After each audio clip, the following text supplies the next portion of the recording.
Shalom saudara, bagaimana kabar saudara? Haleluya. Saudara, dalam kemenangan Kristus di kayu salib itu juga menjadi kemenangan kita atas dosa dan atas iblis. Ingat, Yesus mati di kayu salib sehingga kita mengambil kemenangan Kristus juga menjadi kemenangan kita saudara. Kita sudah ditebus, Yesus menang atas dosa, atas iblis, maka kita pun menang atas dosa dan iblis. Yohanes 8 ayat 36 mengatakan, jadi apabila anak itu memerdekakan kamu, kamu pun benar-benar merdeka. Dan merdeka dalam apa saudara? Roma 6 ayat 18, kamu dimerdekakan dari dosa. Dan sekarang kamu menjadi hamba kebenaran. Jadi kita sudah dimerdekakan dari segala belenggu dosa. Lalu sekarang kita menjadi hamba kebenaran. Hamba kebenaran itu bisa berarti hamba yang melakukan kebenaran firman Tuhan. Apa yang diperintahkan firman Tuhan itu yang kita lakukan. Hamba kebenaran ini juga berbicara tentang kita menjadi hamba-hamba Tuhan. Karena Tuhan sudah begitu baik menebus dosa kita, maka kita juga dipanggil untuk melakukan apa yang menjadi kehendak Tuhan dalam hidup kita. Makanya banyak orang yang sudah menerima Yesus, dia tidak cukup sampai berdiam diri saja terima Yesus, tapi ada banyak orang-orang yang mulai bergerak maju. Mereka melayani Tuhan, mereka mulai aktif terlibat dalam setiap pelayanan-pelayanan sesuai dengan panggilan Tuhan dalam hidupnya. Ada yang melayani di gereja, ada yang melayani di dalam sebagai pemain musik, sebagai pemimpin pujian, ada yang dipakai Tuhan menjadi pendoa syafaat, guru-guru sekolah minggu, ada yang dipakai Tuhan dalam multimedia sebagai pembicara mimbar. Ya, banyak yang dipakai Tuhan dalam gereja. Ada juga yang diberikan karunia-karunia kesembuhan, dan juga ada yang dipakai dalam marketplace. Ada yang melayani di pemerintahan-pemerintahan, ada yang melayani di sekolah-sekolah. Orang mulai aktif. Saya pun selain dalam pelayanan gereja, saya juga aktif pelayanan di luar, terutama bergerak di bidang sosial dan pendidikan. Saya membuka sekolah-sekolah di pedalaman-pedalaman. Saya mendirikan, membangun pengeboran air. Banyak hal yang saya kerjakan di luar selain di dalam gereja. Kenapa saudara? Karena kita sekarang sudah menjadi hamba kebenaran. Bagaimana dengan saudara yang sudah ditebus oleh darah Yesus? Saudara sudah memenangkan pertandingan lewat kemenangan Kristus. Apakah saudara cukup puas dengan keadaan saudara sebagai jemaat? Hanya datang hari Minggu, lalu pulang setiap minggu datang. Tuhan mau pakai hidup saudara, asal saudara mau mempersembahkan diri saudara kepada Tuhan saudara. Nah, sebagai hamba kebenaran di sini, iblis juga tidak tinggal diam. Dia ingin merebut kita lagi. Kita yang tadinya ada di dalam lumpur dosa, di dalam kegelapan, iblis mau menarik kita lagi keluar dari terang Tuhan yang ajaib. Dia berusaha menarik kita lagi untuk mencari celah, melancarkan serangan terhadap kita para hamba kebenaran. Makanya firman Tuhan mengatakan 1 Petrus 5 ayat 8. Sadarlah, sadar saudara, dan berjaga-jaga. Musuhmu itu si iblis, dia selalu berjalan keliling sama seperti singa yang mengaum-ngaum mencari orang yang dapat diterkam. Jadi setelah kita menerima Yesus, hati-hati, iblis itu setiap hari berkeliling mencari mangsa, ingin menjatuhkan kita lagi. Tetapi saudara percayalah, selama kita dalam pagar perlindungan Tuhan seperti Ayub yang dilindungi oleh Tuhan, selama saudara berada dalam pagar keselamatan itu, iblis tidak bisa mengganggu hidup saudara.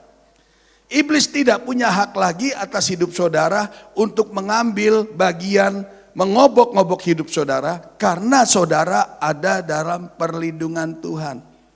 Tapi iblis tidak tinggal diam saudara. Iblis tidak kehabisan akal. Dia punya 1000 cara bagaimana menjatuhkan saudara lagi. Dia mulai memakai jerat, terutama hamba-hamba Tuhan, pelayan-pelayan Tuhan, kita-kita ini yang sudah melayani. Iblis menjadikan kita target utama, saudara.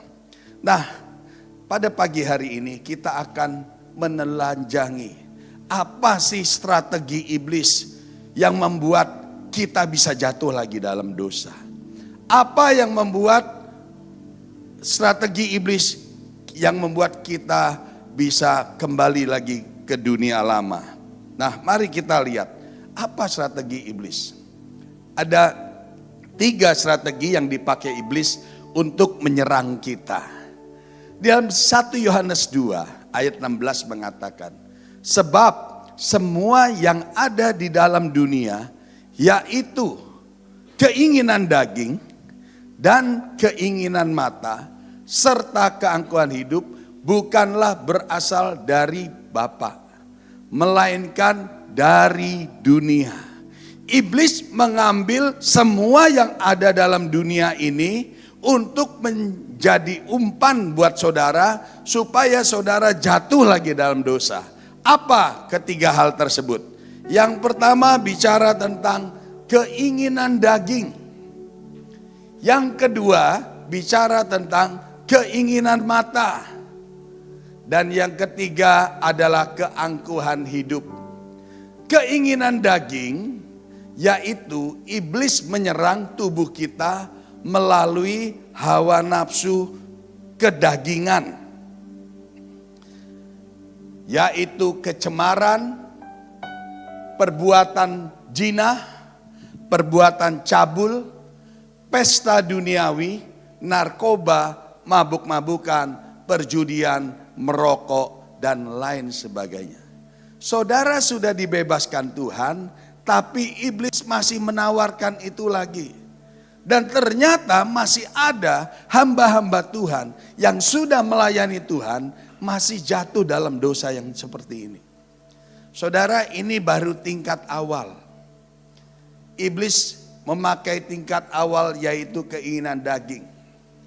Ada banyak orang Kristen yang masih ditawarkan oleh iblis dosa-dosa lama yang pernah kita lakukan, yaitu dosa kedagingan. Yang dulunya masih suka berjudi, begitu bertobat, keinginan itu tiba-tiba muncul lagi. Yang dulunya suka main perempuan, tiba-tiba keinginan itu bisa muncul lagi. Yang dulunya narkoba, sudah bertobat, tapi tiba-tiba keinginan itu bisa muncul lagi. Dan ini menyerang hamba-hamba Tuhan. Dan kebanyakan hamba-hamba Tuhan menyepelekan hal tersebut. Kenapa, saudara? Karena hamba Tuhan berpikiran, Tuhan itu maha kasih, Tuhan itu baik. Saya berdosa, saya minta ampun, datang kepada Tuhan, Tuhan pasti mengampuni saya. Kita berpikiran Allah itu penuh kasih. Tapi tahukah saudara bahwa Allah kita jangan dilihat dari satu sisi saja. Jangan dilihat dari satu sisi mata uang. Tapi Allah kita harus dilihat dari 2 sisi. Yaitu, mari kita buka firman Tuhan, Roma 11 ayat 22. Sebab itu perhatikan kemurahan Allah dan juga kekerasan. Jadi di satu sisi Allah itu murah hati, tapi di satu sisi itu adalah Allah yang keras, saudara. Yaitu kekerasan atas orang-orang yang sudah jatuh. Ini peringatan buat setiap kita, hamba-hamba Tuhan, pelayan Tuhan, jemaat Tuhan, yang sudah dalam Tuhan, yang sudah diampuni dosanya. Yesus mengatakan jangan berbuat dosa lagi. Tetapi pola pandang kita berpikir, kalau kita jatuh dalam dosa, Tuhan mengampuni kita. Sebab ada ayat yang mengatakan, kalau kita melakukan kesalahan berulang kali, Tuhan mengampuni. Betul, saudara. Tetapi saudara harus perhatikan, akibat dari dosa yang kita perbuat selalu ada efek sampai jangka panjang. Saudara tahu akibat dosa Abraham yang tidak mengikuti maunya Tuhan, tapi dia mengikuti caranya Sarah. Dia menikahi budaknya. Apa yang terjadi? Abraham bapak orang beriman, saya yakin Abraham masuk surga. Tetapi dosa yang dilakukan Abraham, efeknya sampai sekarang masih ada. Kita lihat perang yang ada di Timur Tengah. Mereka adalah anak-anak Abraham dari Sarah dan juga dari budaknya Sarah. Mereka berperang. Itu akibat apa? Akibat dosa yang dilakukan oleh Abraham. Andai kata Abraham dulu mengikuti kehendak Tuhan, maka pasti Timur Tengah damai. Tidak ada keributan. Saudara, setiap dosa yang dilakukan selalu ada efeknya. Daud orang yang mengasihi Tuhan, orang yang dikasih Tuhan. Waktu dia jatuh dalam dosa, dosanya diampuni saudara. Dia berbuat salah, dosanya diampuni. Tapi akibat dari dosa Daud, ketika dia berzina dan ketika dia membunuh Uria, apa yang terjadi? Anak-anaknya pun bunuh-bunuhan. Anak-anaknya pun saling ada yang diperkosa. Kenapa? Daud diampuni, tapi akibat dosa ada efeknya. Setiap kita, waktu kita melakukan dosa, akan berefek panjang di belakang. Dosa kita diampuni, tapi hati-hati. Bahkan mungkin kalau kita masih melakukan praktek-praktek perdukunan, pergi-pergi ke dukun, kita bukan hanya melakukan dosa, tapi kita menciptakan kutuk baru, di mana kutuk itu akan turun ke keturunan ketiga dan keempat.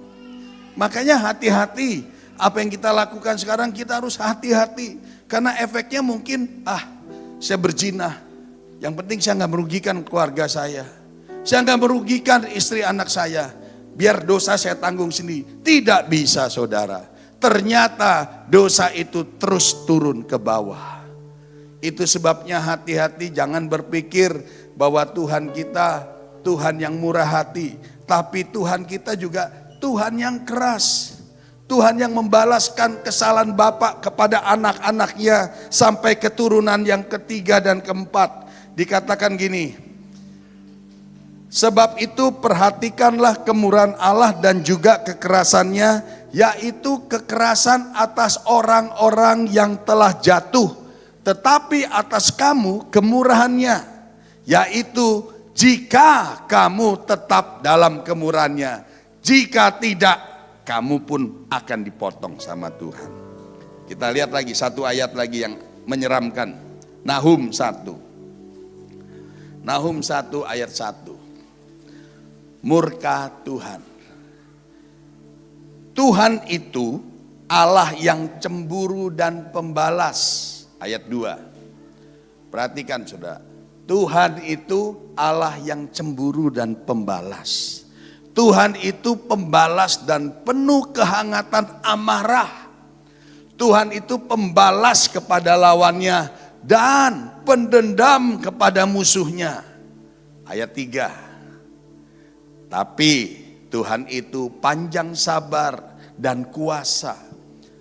Besar kuasa. Tetapi ia tidak sekali-kali membebaskan dari hukuman orang yang bersalah. Perhatikan ini. Tetapi ia tidak sekali-kali membebaskan dari hukuman orang yang bersalah. Ia berjalan dalam puting beliung dan badai, dan awan adalah debu kakinya.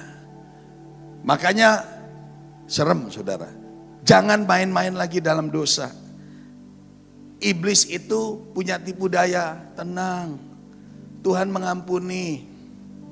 Sama seperti Hawa dibujuk. Waktu kamu makan buah ini kamu akan jadi seperti Tuhan. Tenang. Itu Tuhan itu memang melarang kamu gak boleh makan buah karena kamu jadi seperti Tuhan. Kalau kamu makan nanti kamu seperti Tuhan. Iblis juga gitu, tenang. Berbuat dosa gak apa-apa. Tuhan bukankah Tuhan Maha Pengampun? Dia akan mengampuni saudara. Akhirnya kita berbuat dosa.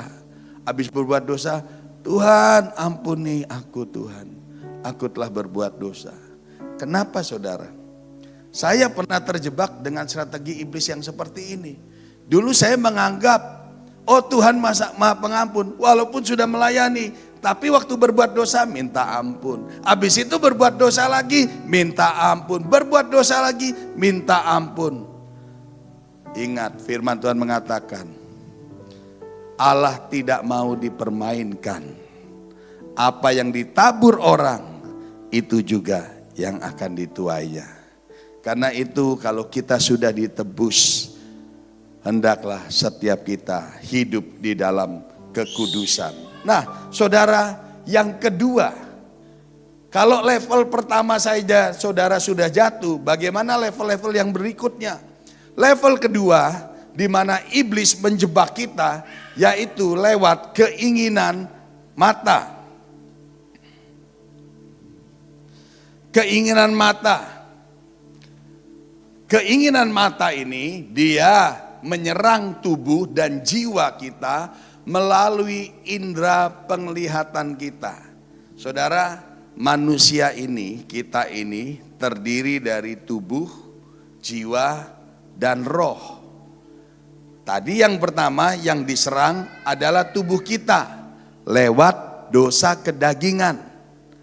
Kalau saudara sudah merasa hidup suci, saudara sudah benar, saudara merasa aku sudah nggak melakukan itu.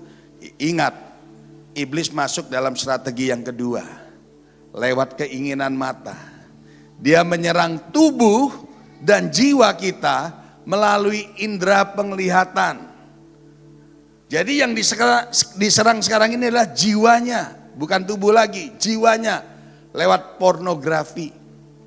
Keterpikatan akan lawan jenis dan sejenis. Sekarang juga banyak yang terpikat sejenis, saudara. Makanya kalau dulu lawan jenis, sekarang banyak yang terpikat dengan lawan jenis, dengan sejenis.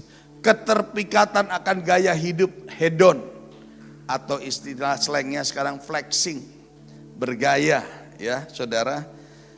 Nah, ada kalanya iblis mengganggu jiwa kita melalui keinginan daging.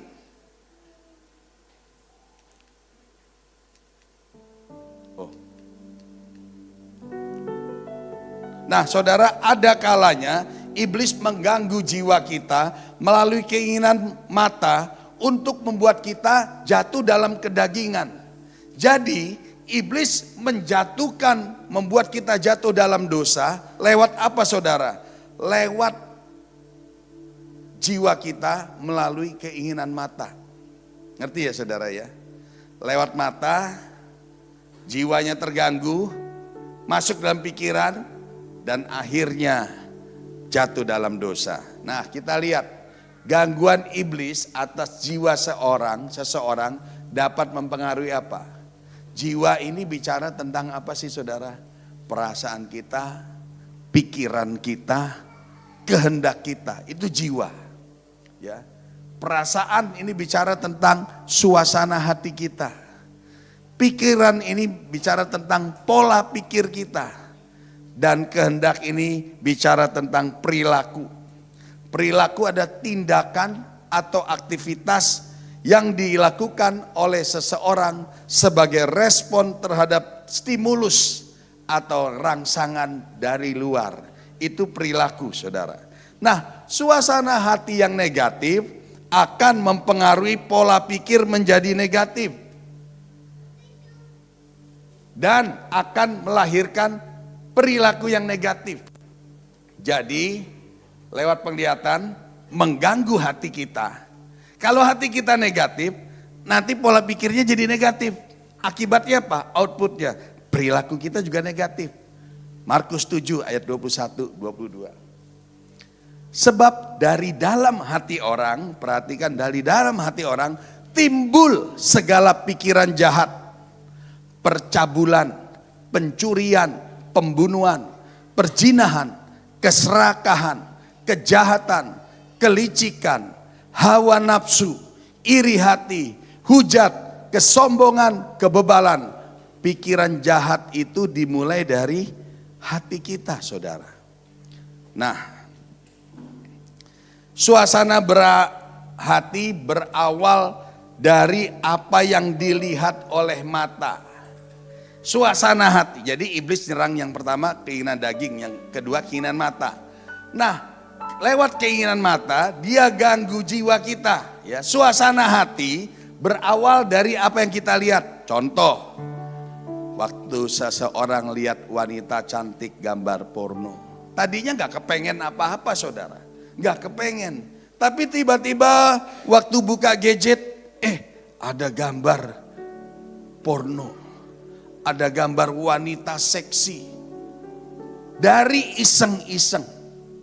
Tadinya gak tertarik tapi wah bolehlah lihat-lihat. Makin dalam iblis makin terus buka. Terus lebih dalam. Akibatnya apa? Mulai masuk di hati. Apa yang kita lihat itu mulai turun di hati. Timbul hasrat untuk menikmati. Dari gak ada keinginan seks, tiba-tiba muncul keinginan seks itu. Gara-gara apa? Dari mata saudara. Lalu dari hati tadi timbul pikiran-pikiran jahat. Mulai pikirannya berfantasi. Memikirkan percabulan. Memikirkan pornografi. Dari lihat begini, aduh jadi kepengen saudara. Lalu akhirnya apa? Tindakan perilaku yang dilakukan orang itu apa? Dia bisa berbuat zina, dia bisa berbuat cabul, lalu dia bisa onani atau masturbasi. Dari nggak kepengen, tapi iblis lewat keinginan mata, dia jatuhkan kita. Makanya Yesus sudah memperingatkan kita nih, dosa perzinahan dimulai sejak dini, yaitu dari apa yang dilihat. Bukan outputnya, bukan apa yang dikerjakan berzina, tapi Yesus bilang gini, kamu telah mendengar firman, jangan berzina. Tetapi aku berkata kepadamu, setiap orang yang memandang perempuan serta mengingininya, lihat saja lalu kepingin dalam hatinya, sudah berzina di dalam hatinya. Yesus sudah memperingatkan kita, makanya saudara, kenapa terjadi perselingkuhan? Awalnya gak kepingin. Sudah jadi hamba Tuhan, sudah melayani Tuhan, gak kepingin perselingkuhan. Tapi perselingkuhan itu iblis muncul. Dari apa saudara? Awalnya dari chatting-chatting. Dari kenalan di medsos.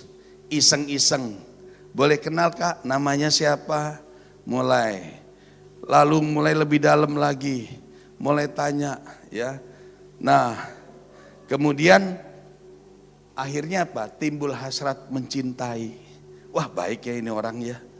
Aduh ini orang udah tampan, baik. Kalau yang laki, ini orang sudah cantik. Lemah lembut, gemulai. Aduh istriku, kalau lihat istriku galak. Marah-marah terus. Gak pernah dandan di rumah. Mulai saudara. Ya dari chatting mulai timbul di hati hasrat. Mulai saling jatuh cinta. Lalu apa yang terjadi? Mulai timbul memikirkan bagaimana bisa memiliki. Mulai timbul bagaimana keinginan bisa bertemu. Mulai janjian. Yuk kapan kita ketemu? Cari tempat bertemu saudara. Ya, pikirannya sudah dipenuhi. Lalu perilakunya apa saudara? Akibat dari hati, kepikiran, perbuatan, terjadilah perselingkuhan. Saudara, ini strategi iblis.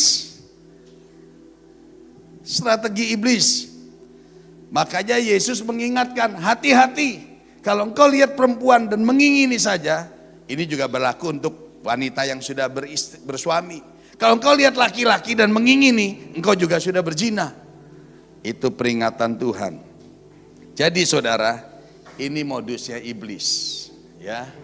Dimulai dari keinginan mata, dari apa yang kita lihat, turunlah di hati, timbul hasrat keinginan, lalu mempengaruhi pikiran, lalu melahirkan perilaku perbuatan. Makanya ayat berikutnya. Saya bacakan dulu saudara. Kolose 1 ayat 21-22. Akibat dari hati dan pikiran yang jahat akan melahirkan perbuatan yang jahat. Kita buka Kolose 1, 21-22. Juga kamu yang dahulu hidup jauh dari Allah dan yang memusuhinya dalam hati dan pikiran, seperti nyata dari perbuatanmu yang jahat. Jadi dulu kita kembali ke ayat sebelumnya dulu. Nah, dulu kita jauh, hidup jauh, memusuhinya dalam hati dan pikiran. Lalu lewat perbuatan yang jahat kelihatan outputnya. Itu saudara, akibat dari hati dan pikiran yang jahat melahirkan perbuatan yang jahat. Sekarang diperdamaikan di dalam tubuh jasmani Kristus oleh kematiannya untuk menempatkan kamu kudus dan tak bercacat dan tak bercela di hadapannya. Nah, dikatakan gini, kamu yang dahulu hidup jauh dari Allah. Kita melihat pola iblis yang memperdaya Adam dan Hawa yang menjadi awal kejatuhan manusia. Kejadian 3 ayat 6. Kita lihat ini. Ini polanya iblis, saudara. Perempuan itu melihat, nah lihat saudara. Dari penglihatan dulu. Melihat bahwa buah pohon itu baik untuk dimakan dan sedap kelihatannya. Lagi pula pohon itu menarik hati. Wah, sedap nih. Enak nih, dari lihat. Tadinya Adam sudah dikasih tahu Tuhan, Adam dan Hawa tidak mau melakukan. Tapi iblis memperdaya. Sampai satu kali Hawa terpedaya, menarik hati karena memberi pengertian. Lalu ia mengambil dari buahnya. Tindakan saudara. Dan dimakannya. Diberikan juga kepada suaminya yang bersama-sama dengan dia. Dan suaminya pun memakannya. Semua dari pandangan, dari mata. Jadi iblis, strategi yang kedua iblis adalah dia serang kita lewat keinginan mata. Dari nggak kepingin berbuat dosa, lewat keinginan mata jadi berbuat dosa. Itu level yang kedua. Sekarang kita lihat contoh lain ya. Contoh lain, misalnya begini, saudara lihat barang mewah, wah handphonenya bagus ya mahal, tapi aku nggak punya, aku punya handphone yang jadul, tapi kepengen, atau level yang lebih tinggi lagi, yang kaya, wah tetangga sebelah mobilnya sudah Lexus, kita baru Innova, gimana Pak, kamu kerja lebih keras lagi, itu tuh tetangga sebelah. Mobilnya sudah Lexus.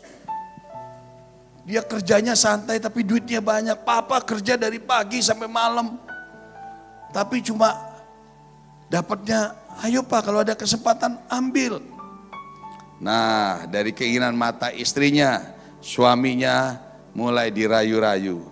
Lalu hatinya apa? Timbul ingin memiliki, boleh juga ya. Bagus juga ya itu mobil. Atau lihat handphone teman kita yang merek terkenal, lalu bagus, wah kepengen, timbul di hati. Lalu apa yang ada di pikiran? Gimana ya saya bisa mendapatkan mobil itu? Gimana cara saya bisa mendapatkan iPhone itu? Akhirnya segala cara dia lakukan. Lewat apa? Mungkin di kerjaan ada kesempatan korupsi. Dia korupsi. Berawal dari keinginan mata. Atau melakukan penipuan. Sekarang ini banyak terjadi penipuan-penipuan. Atau mengambil pencurian. Semua dari keserakahan manusia. Termasuk juga keinginan makan saudara. Ya, banyak orang pikir makan, memang apalagi jadi hamba Tuhan, hiburan duniawinya cuma makan saudara. Kan sudah nggak boleh ke diskotik, udah nggak boleh ke tempat-tempat yang terlarang. Tapi pelariannya makan, makanya hamba Tuhan gemuk-gemuk. Saya udah kurus gemuk lagi saudara. Dia pergi dijamu makan, makanya tambah gemuk lagi. Susah juga saudara.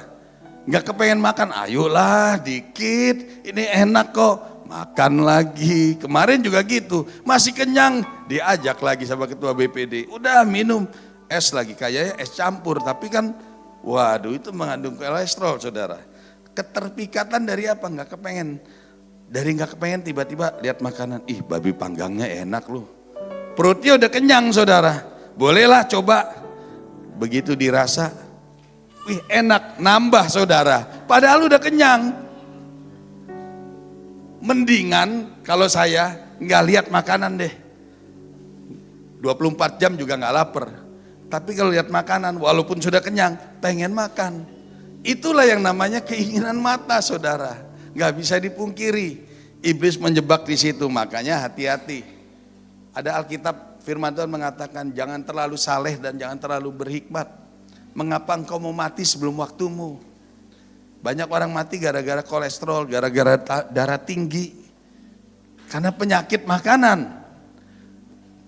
Oke, kita lanjutkan yang berikutnya. Nah, tadi iblis menyerang lewat apa tadi? Keinginan daging. Yang kedua, keinginan mata. Sekarang iblis masuk lewat yang ketiga nih levelnya.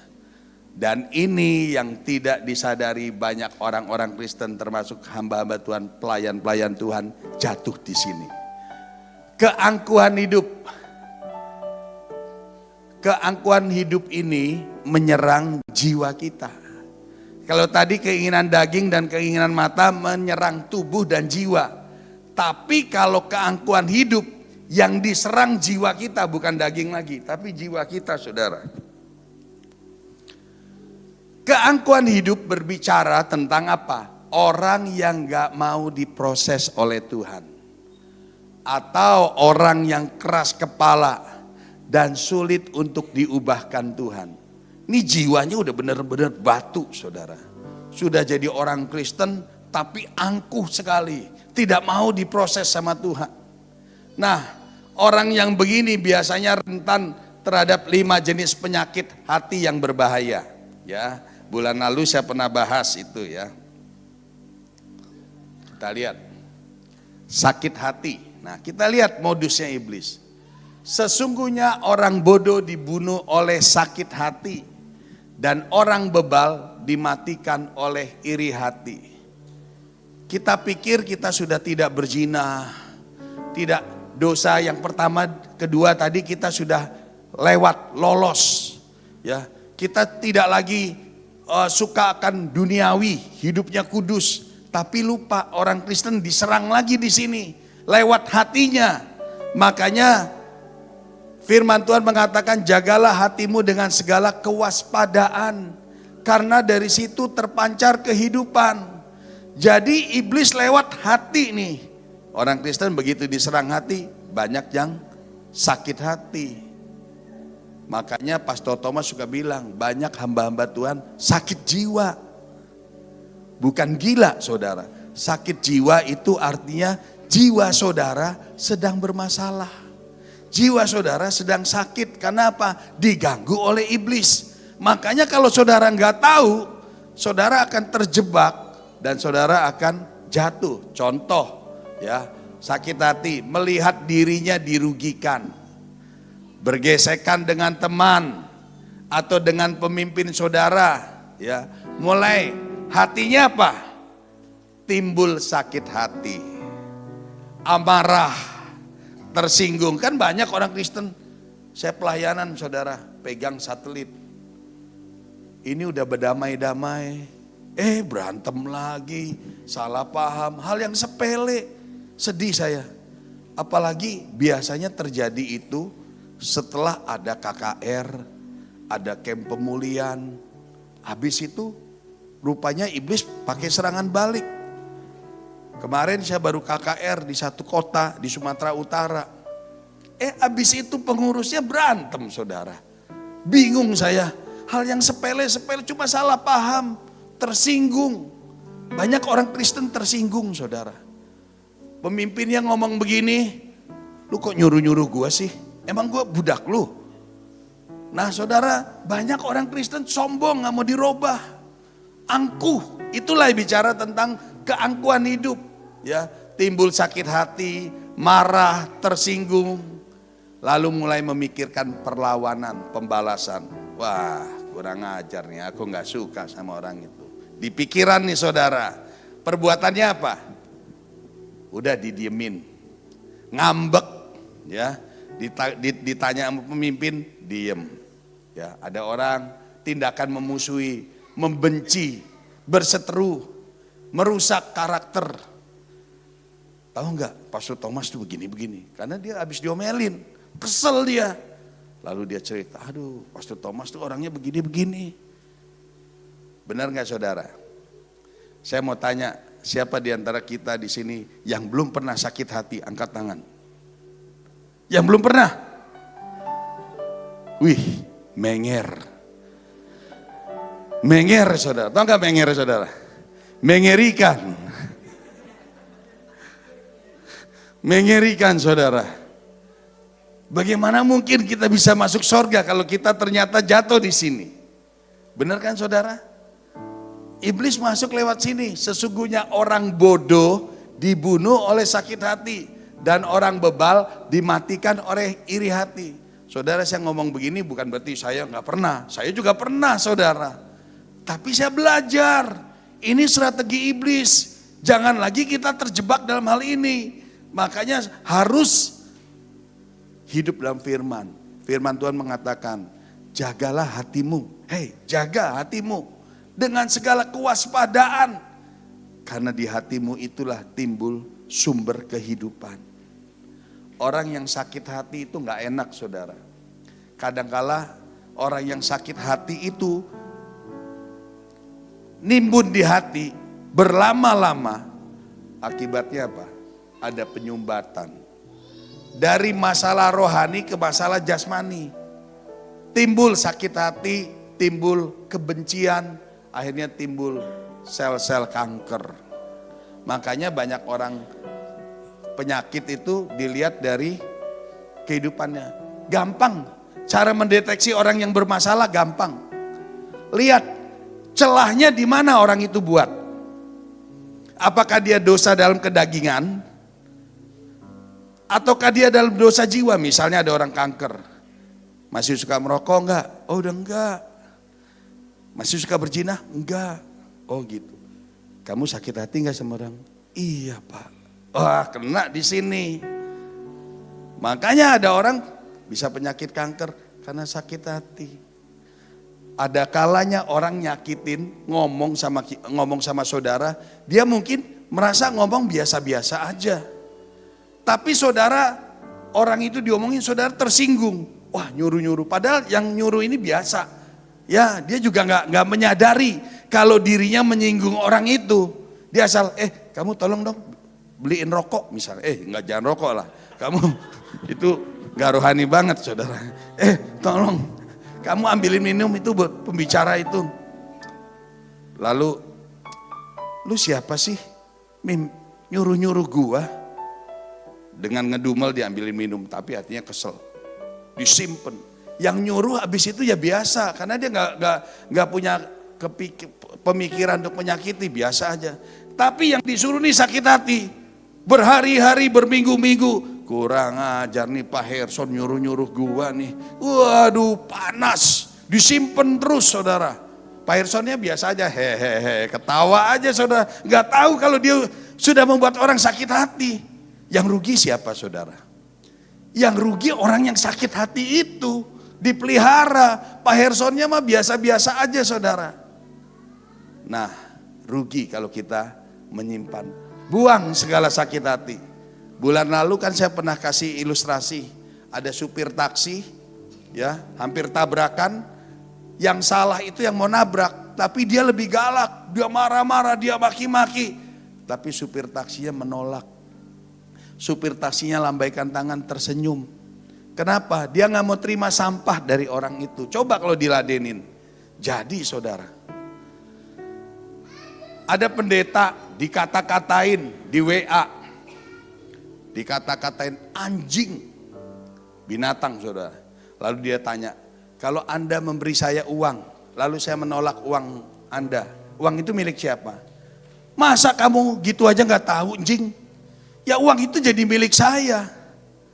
Demikian juga kata-katamu itu loh. Kamu berikan ke saya, tapi saya tolak kata-katamu itu. berarti kata-kata itu kembali ke kamu. Yang anjing adalah dirimu, bukan aku, saudara. Jadi begitu, saudara. Jangan simpan. Yang berikutnya, iri hati.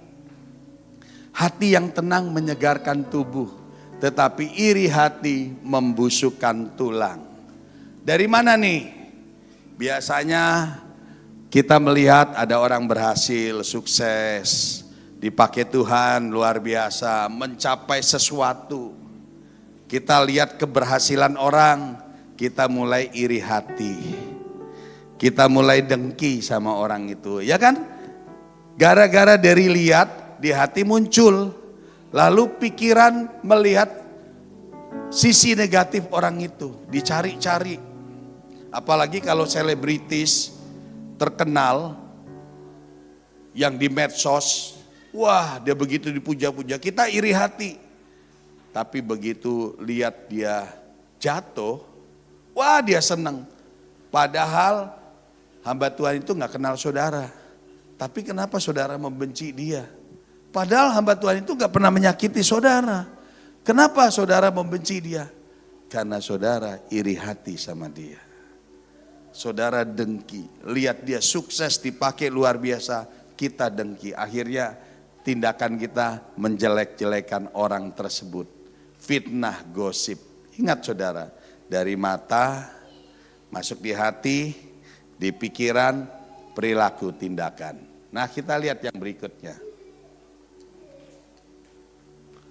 Nah yang ketiga, panas hati. Ini penyakit hati yang ketiga. Mudah marah.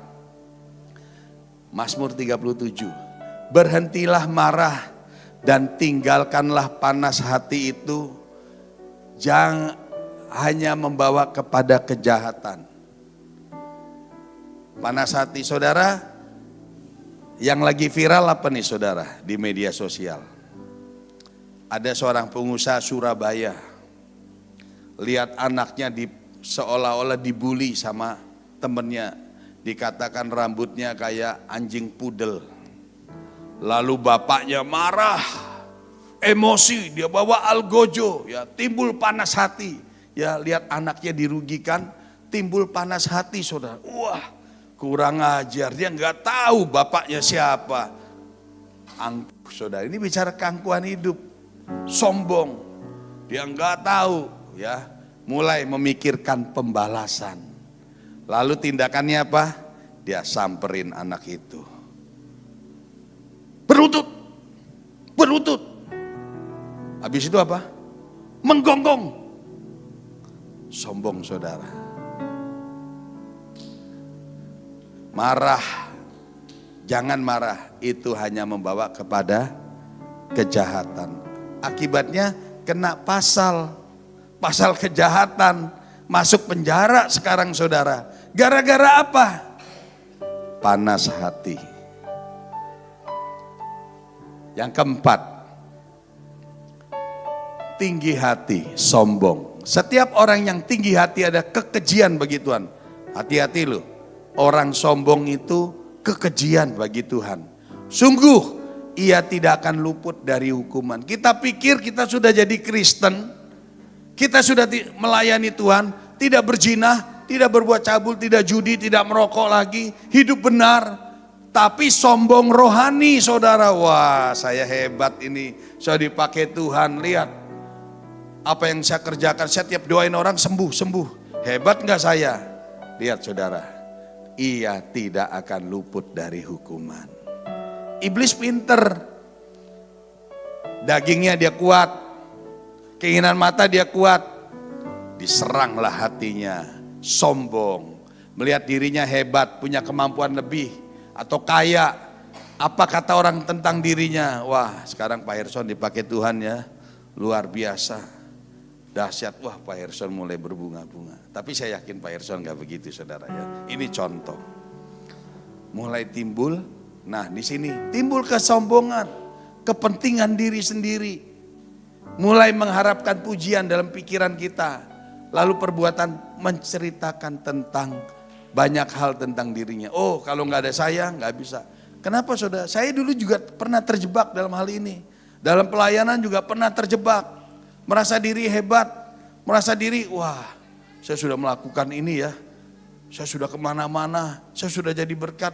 Hati-hati saudara, ternyata kesombongan itu ya, orang yang sombong itu tidak akan luput dari hukuman.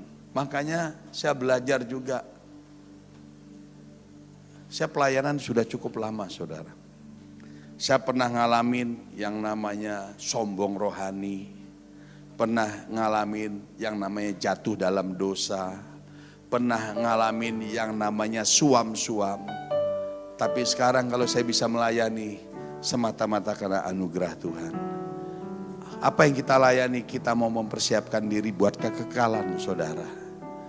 Jangan lagi kita ingin hal-hal yang bersifat duniawi, karena itu sifatnya sementara. Kalau saudara mau cari uang, jangan di gereja, jadilah pedagang. Kalau saudara mau jadi terkenal, jangan jadi hamba Tuhan, jadilah selebgram, jadilah selebritis.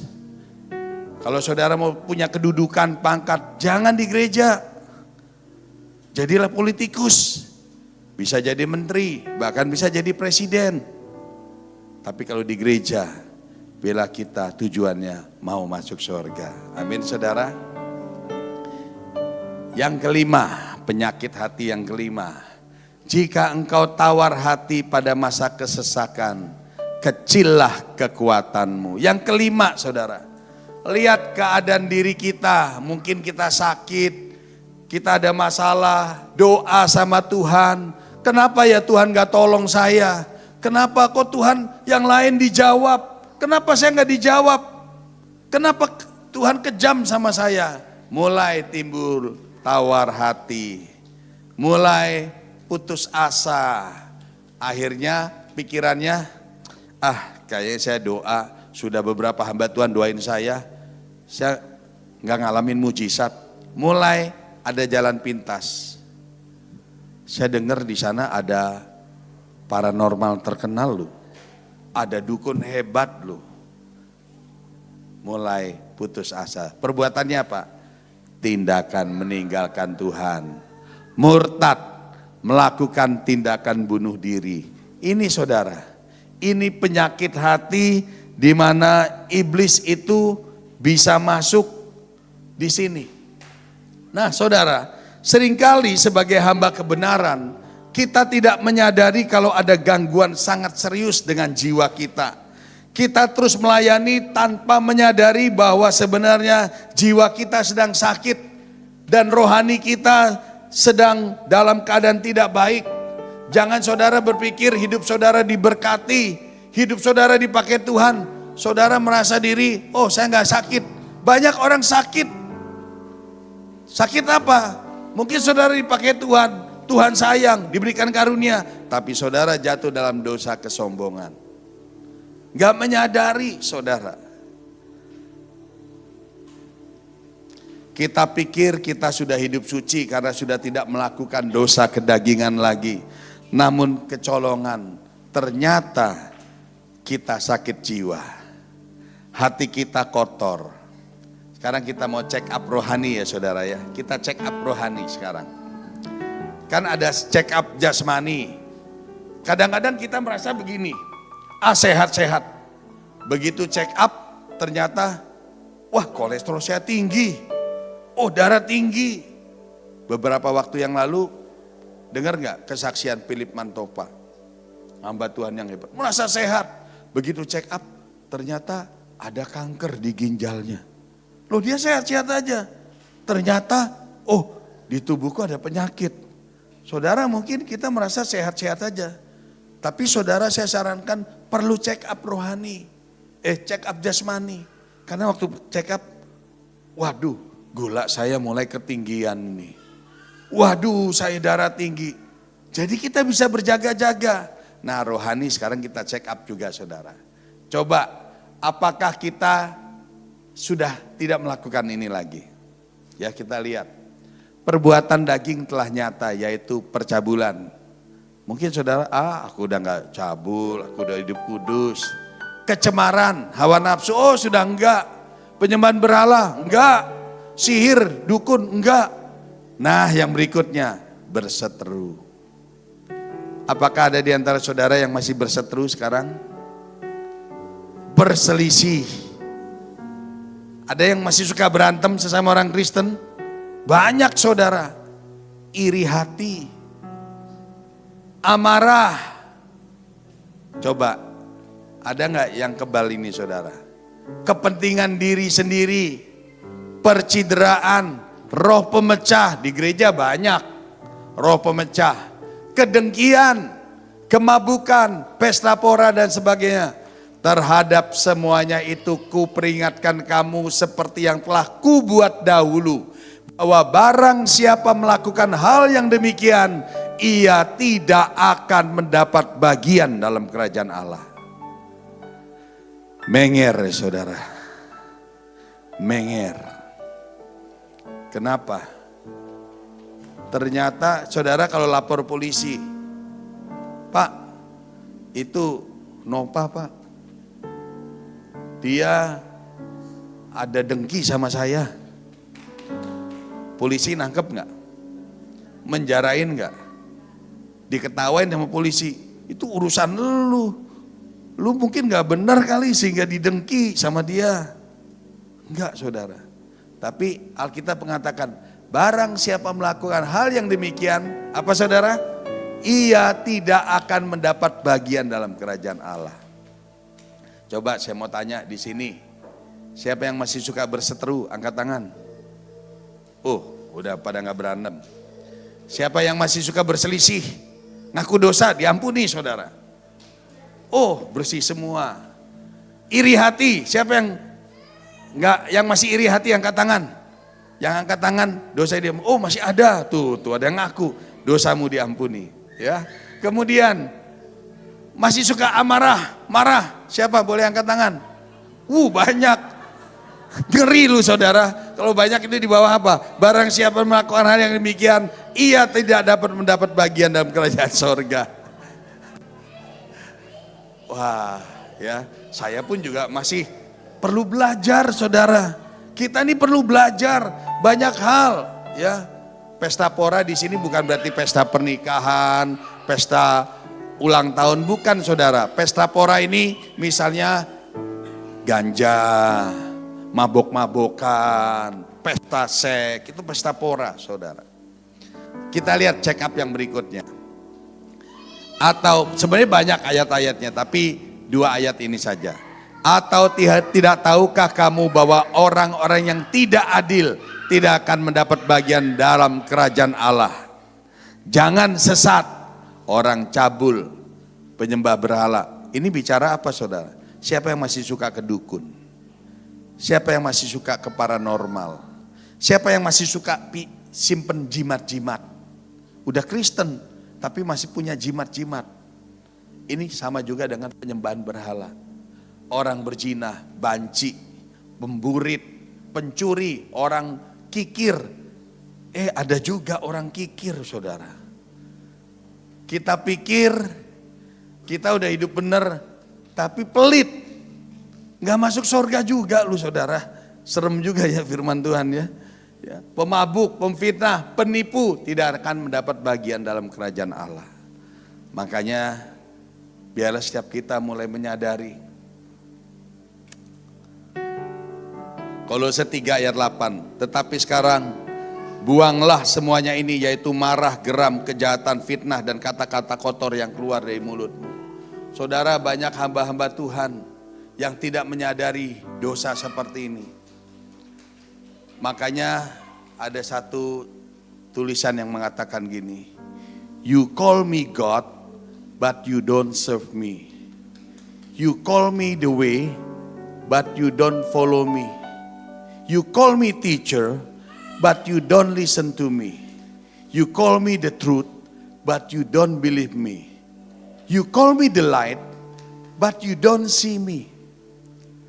Engkau memanggil aku Tuhan, tapi engkau tidak pernah menyembah aku. Engkau memanggil aku guru, tapi engkau tidak pernah mendengarkan perintahku. Engkau menyebut aku jalan, tapi engkau tidak pernah mengikuti jalanku. Engkau mengatakan aku kebenaran, tapi engkau tidak pernah percaya sama kebenaranku. Engkau mengatakan kepadaku terang, tapi engkau tidak pernah lihat terangku. Don't be surprised if one day I don't know you. Jangan kaget kalau satu hari nanti aku bilang, aku gak kenal kalian semua pembuat kejahatan. Saudara, hati kita harus bersih. Siapakah yang boleh masuk ke gunung Tuhan?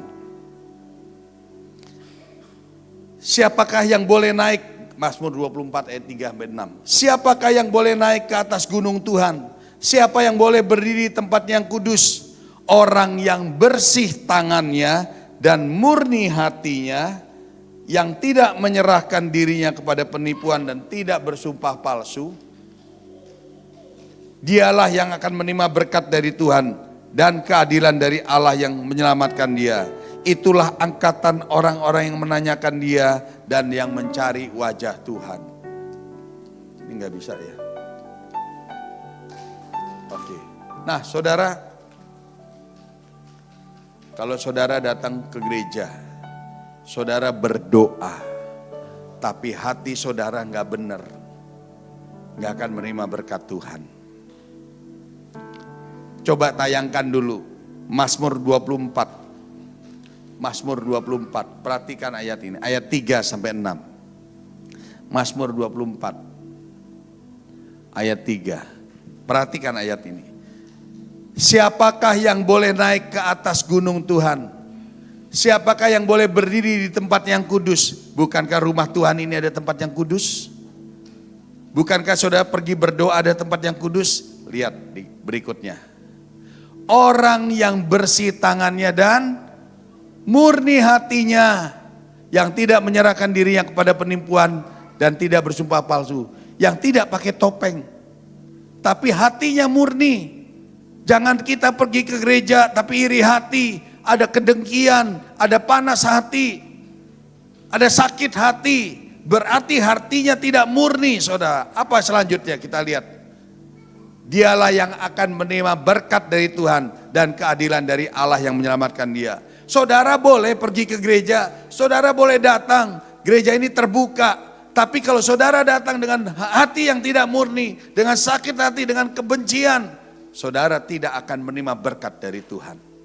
Karena hanya orang yang bersih tangannya dan murni hatinya, dialah yang akan menerima berkat dari Tuhan. Karena itu saudara, kalau kita mau berdoa, lalu kita teringat akan saudara kita minta ampun dulu. Selesaikan dulu masalah kita dengan orang tersebut, baru kita mempersembahkan sesuatu kepada Tuhan. Bagaimana mungkin kita mempersembahkan sesuatu kepada Tuhan, tapi kita masih ada sakit hati sama orang yang kita sakiti, atau orang yang menyakiti kita. Tuhan mau. Matius 5 ayat 8 mengatakan, berbahagialah orang yang hatinya suci, karena dia yang bisa melihat Allah. Bagaimana mungkin kita bisa melihat Allah kalau hati kita kotor? Makanya hati ini harus dibersihkan dulu, saudara. Jangan berpikir kita sudah tidak berzina, tidak merokok, tidak berjudi. Kita melayani tapi hati kita kotor, tidak ada gunanya. Nah, yang terakhir. Gimana cara mengatasi dosa-dosa itu, saudara? Hindari sejak dini sebelum dosa dibuai. Yakobus 1 ayat 15, dan apabila keinginan itu telah dibuai, ia melahirkan dosa. Dan apabila dosa itu sudah matang, ia melahirkan maut. Jadi hindari sejak dini dari apa, saudara? Tadi kan iblis masuknya lewat keinginan daging.